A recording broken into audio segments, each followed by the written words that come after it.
let my husband's brother kiss me, and the moment it happened, my entire world cracked open. It wasn't planned, it wasn't chased, it simply happened, quietly, dangerously, in a space where no one was looking. My name is Olivia, and this is not a story about betrayal alone. This is a story about loneliness that hides behind smiles. This is a story about choosing safety over truth. And this is a story about waking up. Maybe you have a secret too. Maybe you are smiling while disappearing inside. If so, listen. I live in a city that never slows down. Tall buildings, loud streets, endless motion. But inside me, everything has always been quiet. I love slow mornings, warm tea, pages of books turning gently in my hands. I never wanted a loud life. I wanted a real one. When I met Mark, he felt like the opposite of me. He filled every room with laughter. People leaned toward him. He shined without trying. And somehow, he chose me. He brought flowers, spoke in promises, made me feel seen.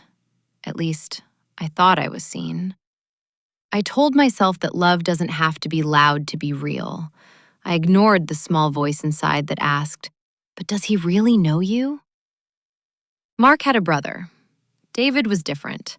He didn't compete for attention. He listened. He noticed silences.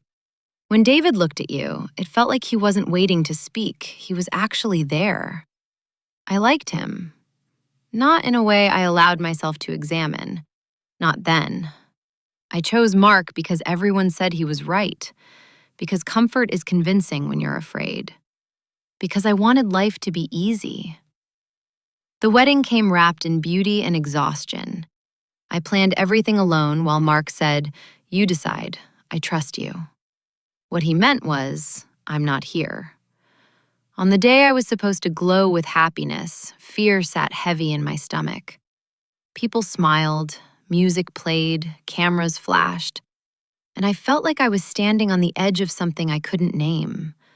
When I walked forward, Mark laughed with his friends. When I searched the room, David met my eyes.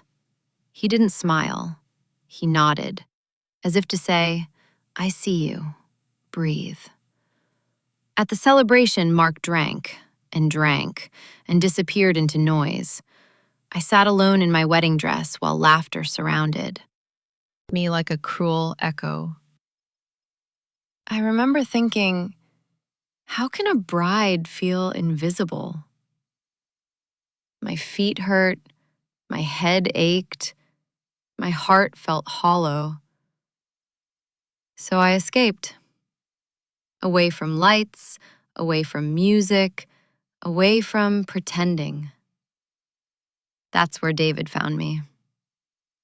He didn't ask why I left. He brought water, he brought silence. And when he asked if I was happy, I couldn't lie. "I don't know," I whispered. That was the moment something shifted. He told me I deserved more than being unseen. He told me Mark was blind to what he had. And then, he kissed me. It was gentle, careful, brief, and it shattered me. Because for the first time, I felt precious. We pulled apart, terrified by what we'd done. Guilt rushed in, but so did clarity. That kiss wasn't desire alone. It was recognition. Life continued pretending nothing had happened. Mark worked late, came home tired, spoke about money instead of connection. I cooked, I cleaned, I waited. I slowly disappeared. When storms came, Mark dismissed my fear. When darkness surrounded me, David showed up with light. Candles, soup, presence. He said, "Love is action. Love is showing up. Love is seeing." That night, he didn't touch me.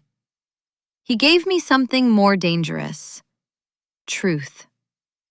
I realized I had married comfort instead of connection, and staying would mean losing myself completely. So I chose honesty. The conversation with Mark hurt. He was angry, confused, defensive, but he couldn't answer the simplest questions about me. I left, and for the first time, I could breathe. Life alone was quiet. I worked, I healed, I smiled again. I stopped shrinking. When I finally saw David again, it wasn't desperate. It was gentle, easy, real. We didn't rush, we didn't hide. We built something slowly, on truth. Today, my life isn't loud. It's warm. It's safe. It's seen. I once thought that kiss was a mistake. Now I know it was a wake-up call. Love should not make you lonely. Love should not silence you. Love should feel like home. If you're listening and your heart feels unheard, please know this: you are not weak for wanting more. You are not wrong for choosing yourself.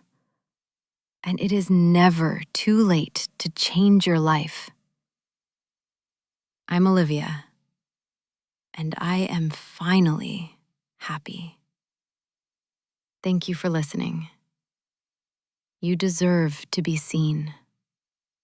You deserve to be heard. You deserve to be loved. Never forget that.